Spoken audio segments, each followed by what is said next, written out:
हो राजधानी। हमारे जितने भी अखबार के नुमाइंदे आए हैं और यूट्यूब के नुमाइंदे आए हैं, उनका शुक्रिया अदा करता हूं कि इतने धूप की शिद्दत में आप लोग आए और इस प्रेस कॉन्फ्रेंस को कामयाब करने की कोशिश कर रहे हैं। आज हमारा जो मकसद है, हमारी पार्टी बहुजन समाज पार्टी जो इस देश की तीसरे नंबर की सबसे बड़ी पार्टी है, और हमारी पार्टी का खास मकसद ये है, ये कोई मंशूर वगैरह नहीं निकालती इलेक्शन के वक्त में। इसका मंशूर संविधान है। संविधान में हर आदमी को ये लिखा हुआ है, हर हक आदमी का लिखा हुआ है। एक करोड़पति आदमी से लेकर एक नीचे का गरीब आदमी का भी हक लिखा हुआ है, उसके साथ क्या करना चाहिए। इसलिए हमारा मंशूर नहीं है। हम संविधान को जो है उसके ऊपर अमल करेंगे तो ये देश खुशहाली से तरक्की करता रहेगा। और जैसा कि पुराने लोग कहा करते थे कि हमारा ये देश किसी वक्त सोने की चिड़िया कहलाता था या उसका सपना देखते थे, लेकिन आज जो है वो पूरा, अभी तक तो हम नहीं देख पाए उसको, लेकिन हमारी जो बीएसपी पार्टी है वो ये चाहती है कि इस देश को सोने की चिड़िया बनाया जाए और इस देश में हिंदू, मुस्लिम, सिख, ईसाई ये एक बैनर तले आकर अपनी हुकूमत कायम करें। इस मकसद के तहत बहुजन समाज पार्टी ने मुझे मालेगांव धुलिया हल्के नंबर 2 से उम्मीदवार बनाया है और मैं कोशिश ये कर रहा हूँ कि हमारे तमाम जो मज़ाहिब के लोग हैं वो एक साथ आए और एकजुट होकर हाथी निशान पर बटन दबाए ताकि इस देश को खुशहाली की तरफ ले जाया जा सके, इस देश की तरक्की की तरफ ले जाया जा सके और इस देश में नौजवानों को ज़्यादा से ज़्यादा रोज़गार मिले, गरीबी दूर हो। इन तमाम मकासद को लेकर हम इलेक्शन लड़ रहे हैं। धुलिया मालेगांव जो चुनावी क्षेत्र है, इसके पार्लियामेंट में उठाने में से कौन से मुद्दे हैं जो आपके दिमाग में जाने के बाद आपके मुद्दे? हमारे मुद्दे हमने इसमें लिख के रखा है, आपको सर कर देते। अच्छा, मुझे भी देख कर ही बोलना पड़ेगा। हाँ, देख कर बोल लेता हूँ। पार्टी का मंशूर नहीं है ये, जो मैंने इलेक्शन का मंशूर बनाया है मेरे वार्ड यानी कि हमारे धुलिया हल्के के लिए। पार्टी का मंशूर जैसे मैंने कहा कि संविधान, हाँ, ये मैंने अपने लड़ने के मकासद इसके अंदर आपको लोगों के सामने पेश कर रहा हूँ। नंबर 1, संविधान को बचाना। नंबर 2, तमाम बिरादरियों के साथ इंसाफ करना।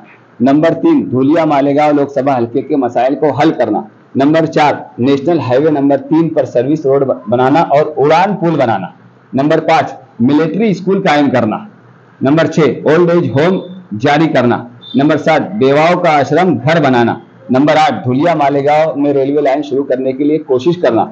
नंबर 9, गवर्नमेंट का MBBS कॉलेज और लॉ कॉलेज कायम करना। नंबर 10, मालेगांव को जिला बनाने की कोशिश करना। नंबर 11, सामान्य रोगनालय को सिविल अस्पताल का दर्जा देने की जिद्दोजहद करना। नंबर 12, अकलियतों के फंड की वसूलियाबी के लिए रहनुमाई और कोशिश करना। नंबर 13, NRC CAA को खत्म करने की पूरी कोशिश की जाएगी। नंबर 14, ख्वातीन को रोजगार के लिए गवर्नमेंट की स्कीमात को लागू करना। ये तमाम हमने मकासद दिए है इलेक्शन लड़ने के जी। सोशल मीडिया में इस्तेमाल आप करते हैं? हाँ, करते हैं। हेल्पलाइन एक्ट जितने भी इंडिपेंडेंट कैंडिडेट है, जिसमें आप कल और जो लोगों का फोटो मालेगांव शहर में चल रहा है, सर्कुलेट किया जा रहा है और उस पर एक मैसेज लिखा है, जिसमें उद्देश्य आधार है सबको जी और इलेक्शन लड़ने का हक है, लेकिन उस पर लिखा जा रहा है कि ये कौन की करता है। वो उनकी राय है ना, अब ये आजाद है, उनको भी उनका बोलने का भी हक है ना उनको। हम उनके ऊपर बंदिश नहीं लगा सकते। जैसे लोगों को क्या बोलना है कि आप खड़े होंगे तो आपको जो वोट मिलेगी, तो कांग्रेस को उम्मीदवार को अगर वोट मिलने चाहिए वो आपको मिल जाएंगे, तो बीजेपी यहाँ पे पहुंच जाएगी। मेरा एक पत्रकार लोगों से सवाल है कि 20 साल से तो मैं नहीं लड़ रहा था, क्यों आ रही थी कांग्रेस पार्टी, क्यों हार रही थी? बीजेपी हार रही थी, कांग्रेस पार्टी हार रही थी। मेरे खड़े होने से हार जाएंगी? मेरा तो कांग्रेस से मुकाबला ही नहीं है, बीजेपी से डायरेक्ट मुकाबला है हमारा, क्योंकि कांग्रेस को तो हिंदू समाज दूसरे समाज के भी लोग वोट नहीं देने वाले। हमारा मुकाबला कांग्रेस और बीजेपी से, खास तौर से बीजेपी से।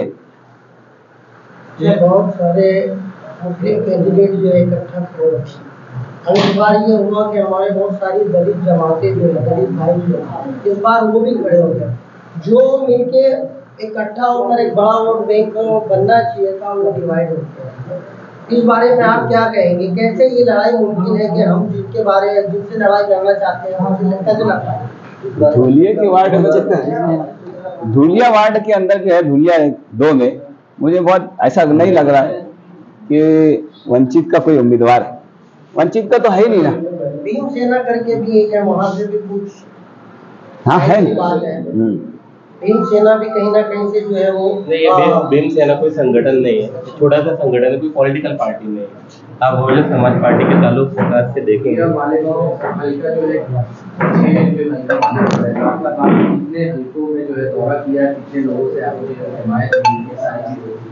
हिमायत तो अल्लाह का बड़ा एहसान और करम है कि लोग मुझे फोन कर करके बुला रहे हैं, फोन पे भी हिमायत दे रहे हैं, कुछ लोग बुला रहे हैं, वहाँ जा रहे हैं। हमारी पार्टी के जो राष्ट्रीय अध्यक्ष अरविंद कुमार हिमायती जी, उनके दिशा निर्देश में तकरीबन 1 साल से हम गाँव चलो अभियान चला रहे हैं। उसके तहत धुलिया लोकसभा में तकरीबन 2000 के आसपास जो गांव आते हैं, वहां तक हमने जाके जो बहुजन समाज है, बहुजन समाज को तैयार करने का और उनके तक बहुजन समाज पार्टी की विचारधारा से जुड़ने के लिए उन पे हमने तकरीबन 1-1.5 साल से मेहनत की है और उसमें हमें अच्छा रिस्पॉन्स मिला। शहर में कितनी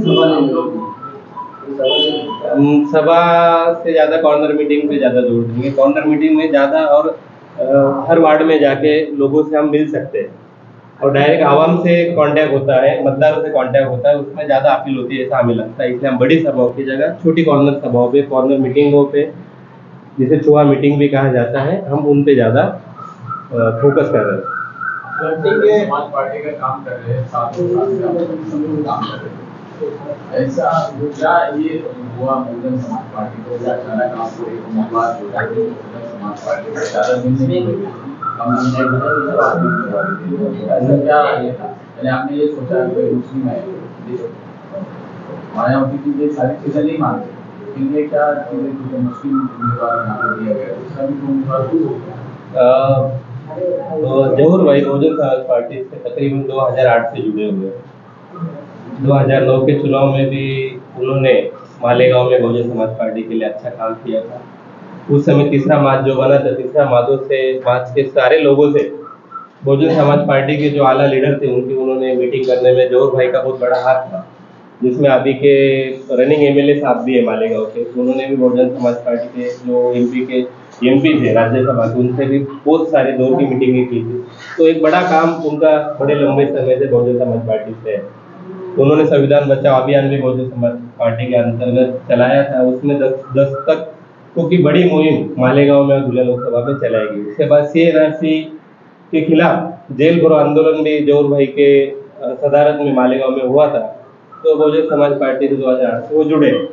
और दूसरी बात हमें जो नजर आता है कि बहुजन समाज पार्टी का ये मानना है कि जिसकी जितनी संख्या भारी उसकी उतनी हिस्सेदारी, तो हिस्सेदारी देने की बात बहुजन समाज पार्टी करती है। और देश में जो राष्ट्रीय पार्टियां है उसमें खास तौर से देखा जाए बीजेपी तो मुस्लिम को पूरे देश में एक भी जगह लड़ा नहीं रही है। कांग्रेस जो खुद को सेकुलर कहती है, मुस्लिम और दलित ओबीसी समाज के जो रहनुमा खुद को समझती है, उसके भी जो टिकट पूरे देश में हम देख रहे थे 70% से ज़्यादा उन्होंने अपर कास्ट और एक विशेष समुदाय से उन्होंने वोट दिया है। और मुस्लिमों को पूरे देश में वो तकरीबन 35 से 40 सीट भी वो दे नहीं पाई। ये आपके सामने पूरे देश की सच्चाई है। लेकिन बहुजन समाज पार्टी जो अकेले उत्तर प्रदेश में, जो कांग्रेस पूरे देश में जितने मुस्लिमों को टिकट नहीं दे पाई, उतने टिकट अकेले उत्तर प्रदेश में तकरीबन 22 से 23 टिकट उत्तर प्रदेश में मुस्लिम समाज को देने का काम बहुजन समाज पार्टी ने किया है। और उसमें से भी बहुजन समाज पार्टी का जो रिकॉर्ड रहा है उत्तर प्रदेश में, आप समाजवादी पार्टी, कांग्रेस, इसका भी रिकॉर्ड देख लो, सबसे ज्यादा मुस्लिम अगर किसी पार्टी से चुन के आते हो MP और MLA तो बहुजन समाज पार्टी से आते हैं। और दूसरी पार्टी से बहुजन मुस्लिम समाज के लोग चुन के नहीं आते हैं। उसके तहत मालेगांव में भी अगर हम जातिगत लोक संख्या देखे जाए तो जातिगत लोक संख्या के हिसाब से मुस्लिम समाज का यहाँ पे टिकट बनता है। और मुस्लिम समाज को टिकट देने का काम हमने 2004 में भी गाजी अमरुल्लाह खान के जरिए हमने देने का काम किया था। फिर 2009 में रिजन बैटरी वाले को लड़ाने का हमने काम किया था। और अभी 2024 में हम जहूर भाई जमजम जो हमारे पुराने मिशनरी साथी है, वर्कर है, जो पार्टी से तकरीबन 12 से 16 से 15 साल से जुड़े हुए हैं, ऐसे हमारे मिशनरी साथी को हमने मान सम्मान देने का काम इस लोकसभा में किया है। अभी तक कितनी दीनी तंजीमों से आपकी मुलाकात हुई? दीनी तंजीमों से बहुजन समाज पार्टी और जातीय तौर पे हम सब जो पदाधिकारी है, हम मुसल्सल उनसे संपर्क में रहते हैं। जैसे CNRC के समय मौलाना उमरन के साथ हमने मिलके यहाँ पे एक बड़ा उसके खिलाफ आंदोलन भी किया था, ये ATD स्कूल के पास हुआ था। उसके बाद कैंडल मार्च भी हमने किया था। तो हम उनसे दीनी तंजीमों से कांटेक्ट में रहते हैं, खास तौर से जमात इस्लामी, इनसे हम ज़्यादा कांटेक्ट में रहते हैं। अभी इलेक्शन के पीरियड में पूछ रहा हूँ, इलेक्शन के पीरियड में हमने उनसे अपील की है कि आप हमें सपोर्ट कीजिए। तो अभी क्या समीकरण बन रहा है? जैसे BSP को मालेगांव से दूर है तो मालेगांव से खाली रखते हैं आप लोग, जैसे जो बाकी के जो 5 और विधानसभा क्षेत्र वहाँ से आप लोग कितनी वोट दिला पाएंगे? बहुजन समाज पार्टी का जो संगठन है उसमें सभी जाति धर्म के लोगों को, जैसे हमारे बीच में काचरे साहब ब्राह्मण समाज से बैठे हुए हैं, दौली साहब हमारे बीच में बैठे हुए हैं, और बाकी हमारे जिला प्रभारी रफीक भाई, रोहित तेली है, पीछे हमारे एक पदाधिकारी रोहित तेली साहब है। तो सभी जाति धर्म के लोग हमारे साथ पार्टी में जुड़े हुए हैं। और हमने भाईचारा कमेटियां बनाई, जैसे हमारे पास आदिवासी भाईचारा कमेटी है, जिसकी 100 से ज्यादा गाँव में जिसकी शाखाएं है। तो हम संगठन के तौर पे जैसे अदरक की खेती उस ढंग से हम ज़्यादा हल्ला ना मचाते हुए हम संगठन में काम करते हैं। और हमें ऐसा विश्वास है कि आपके बार बहुजन समाज पार्टी की भाईचारे की और नीति को समझते हुए सभी जाति धर्म के लोग जुड़ के ये देश में सेकुलर और हिंदुत्ववाद के नाम से जो इस देश के लोगों को गुमराह किया जा रहा है उसको बड़ा मुंहतोड़ जवाब देंगे और अपने हक अधिकार के लिए आगे आएंगे और जहूर भाई को बड़ी तादाद में वोट करेंगे, ऐसा हमें विश्वास है। आपका जैसे कैडर बेस्ड पार्टी है, कैडर नजर नहीं आ रहे आपके पूरे इलेक्शन पीरियड में, कहीं भी ऐसा प्रदर्शन नहीं दिखा। संसाधनों की हमें कमी है। आपने देखा होगा कुछ दिन पहले बहुजन समाज पार्टी देश की नेशनल पार्टी होने के बाद जिस पार्टी ने तकरीबन 20 सूबों में अपने MLA और MP चुन के लाए हैं, और कांग्रेस के बाद सबसे ज्यादा वोट रखने वाली इलेक्शन कमीशन के डाटा के हिसाब से बहुजन समाज पार्टी होने के बाद भी जिसका फैलाव जम्मू कश्मीर से लेके आपको कन्याकुमारी तक नजर आएगा। अंडमान निकोबार में भी बहुजन समाज पार्टी की आपको वोट नजर आती है। 5 लाख से ज्यादा वोट अंडमान निकोबार में भी बहुजन समाज पार्टी को मिलती है। इतनी बड़ी पार्टी होने के बाद और जिन्होंने 4 बार उत्तर प्रदेश जैसे सूबे, दिल्ली के बाद सबसे बड़ा सूबा देखा जाए तो उत्तर प्रदेश है, वहाँ पे जिन्होंने गवर्नमेंट चलाई है, फिर भी जब इलेक्ट्रॉनिक बॉन्ड का जब आप देखते हैं, जब सुप्रीम कोर्ट के आदेश से जब उसको सार्वजनिक किया जाता है तो बहुजन समाज पार्टी के नाम पे 1 रुपए का भी चंदा इलेक्ट्रॉनिक बॉन्ड से नहीं निकलता है। तो हमारी पार्टी दलित, ओबीसी, मुसलमान और जो समतावादी सर्व समाज के जो लोग हैं, जो इस देश में भाईचारे पे विश्वास रखते हैं, उनके चंदे से उनसे 1-1 रुपया जमा करके हम पार्टी चलाते हैं। इसलिए हम ज़्यादा अन्य पार्टियों की तरह हम हल्ला नहीं मचा सकते। हम छोटी छोटी मीटिंगें लेके उनको समझा के अपना काम करते हैं। बीजेपीच्या विरोधात वातावरण तयार करायचं काम तुम्ही करू शकता, कार्यकर्ते असतील किंवा सभा आहे, तसं लोकांना गावामध्ये तुमचं एक पथक आहे किंवा तुम्ही जे सॉंग्स आहे याचा इफेक्ट होईल, पण तसं करताना दिसत नाही, जास्त आणि आम्ही मिटिंगांवर जास्त भर देतोय, त्यामुळे आमचा प्रचार रोडावर दिसणं हा शक्य नाही। आणि तुम्ही जसं अपेक्षित करताय ते उद्यापासून आम्ही जोरात करणार आहे, जसं आमचा हत्ती पण फिरणार आहे। हर वोटर तक पहुंचने के लिए आप लोगों की स्ट्रेटजी क्या है? हमने कुछ ग्रुप बनाए हैं और ग्रुप जैसे आज हमारे एक चर्मकार भाईचारा कमेटी के कुछ लोग हैं, तकरीबन 50 से 60 लोग जो जहाँ जहाँ उनकी बिरादरी के लोग रहते हैं, तो उन बिरादरों में जाके वो मीटिंगें ले रहे हैं। और उसी ढंग से अभी 1-1.5 घंटे बाद हम संगमेश्वर बेल्ट और मोतीबाग नाका पूरा जो बेल्ट है वहाँ पे एक बड़ी तादाद में हम डोर टू डोर जाके एक पॉम्पलेट बता के लोगों से संपर्क करने वाले हैं।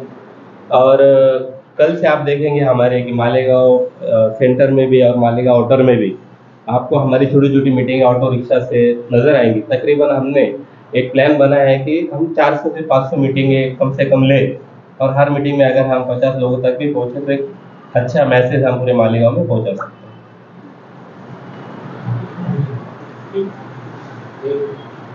डायमंड कारपेट, हमारे वहाँ कारपेट, ग्रास, हेडलोन, रेलवे वाला कारपेट होलसेल रेट में दिया जाता है। हमारा पता याद रखें, मुस्तफ़ा बंगार बाजार, डायमंड कारपेट।